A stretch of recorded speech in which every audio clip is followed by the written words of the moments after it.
ఇంతవరకెన్నో చూసామనుకుంటే సరిపోదుగా, ఎంత బరువంటే మోసేదాకా తెలియదుగా, ఇంతమందున్నాంలే అనిపించే బింకం చాటుగా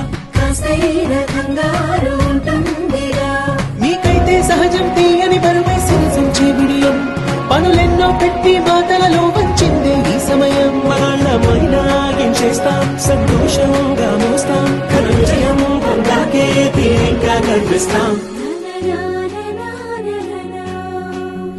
అందాల కుందనపు బొమ్మవని జత చేరుతున్న చెంగురుని వందేళ్ల బంధమై అల్లుకుని చెయ్యందుకోవటే